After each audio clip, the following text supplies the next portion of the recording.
CPMI um cidadão de nome Walter Delgatti, que prestou um depoimento, e eu não vou entrar em considerações sobre o mérito do depoimento dele. Eu vou falar de fatos objetivos. Ele foi para lá, está processado, está preso, tem muitas acusações que pesam sobre ele, e ele hoje foi prestar depoimento na CPMI, valendo-se da ordem do Supremo do direito de permanecer calado. Só que ele não permaneceu calado. Estou falando de fatos objetivos.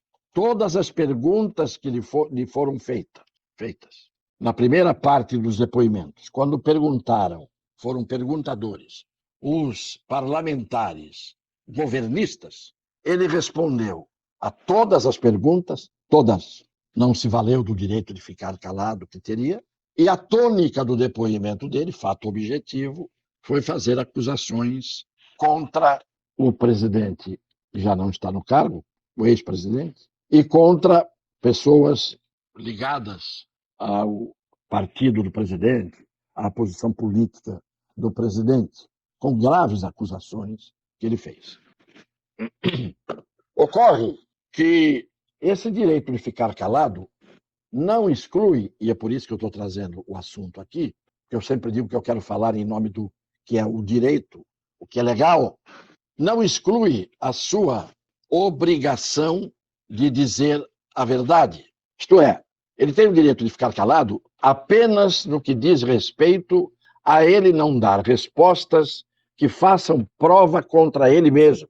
Isso é um direito constitucional, ele tem esse direito. Qualquer réu tem o direito de, ao ser ouvido, não produzir provas contra ele mesmo, por suas respostas. Só que o que ele fez hoje foi, ele falou desabridamente, falou abertamente, não se negou a falar absolutamente ao responder às perguntas dos parlamentares governistas.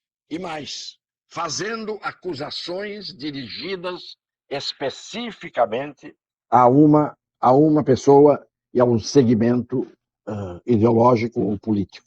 Só que no momento em que ele foi perguntado pelos opositores, em perguntas que não faziam prova contra ele e que não o incriminavam de nada, ele dizia, vou ficar calado.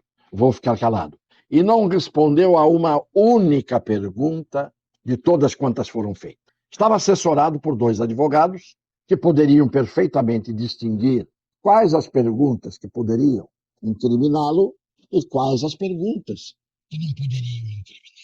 A começar pelas acusações que ele fez, quando respondeu às perguntas dos governistas, todas elas o incriminam se, por exemplo, elas contiverem difamação, calúnia, se forem falsas afirmações.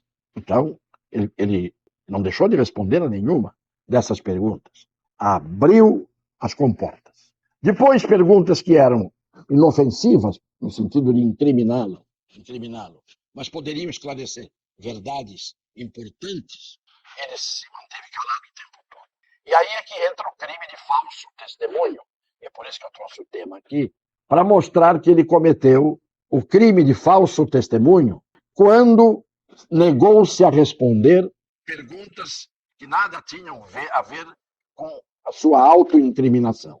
Porque o crime de falso testemunho, no artigo 342 do Código Penal, diz que fazer afirmação falsa, ou negar, ou calar a verdade, isto é crime de falso testemunho. Então, todas as vezes em que ele se calou, e não para se proteger, para não se incriminar, ele cometeu o crime de falso testemunho, porque ele calou a verdade. O depoimento dele hoje caracterizou o crime de falso testemunho.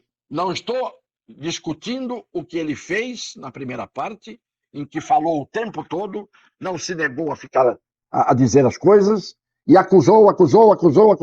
Se essas acusações são verdadeiras, ele não cometeu crime nenhum contra a lei.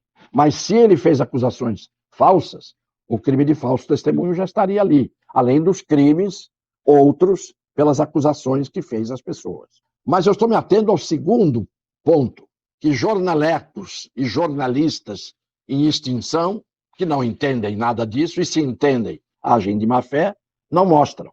O direito de ficar calado é o direito de ficar calado para não se incriminar. Perguntas que não são incriminatórias, que não prejudicam a sua condição, que não sejam fazer prova contra ele mesmo, ele tem a obrigação de responder. Ele estava ali como testemunha. Teve o direito de calar-se? Teve. Não se calou, só se calou quando quis, e calou-se no momento em que tinha o dever de responder, porque o fundamento de poder ficar calado é não se produzir prova, não produzir prova contra ele mesmo. E muitas perguntas nada tinham a ver com produção de provas contra ele mesmo. Portanto, cometeu um crime de falso testemunho, além de que ele estava ali por tudo que apareceu, por tudo aquilo que mostrou a posição dele, por afirmações que ele fez ali e fora dali, que ele era uma pessoa suspeita. E não podem prestar depoimento, não podem ser testemunhas as pessoas que estão impedidas por lei e são consideradas suspeitas.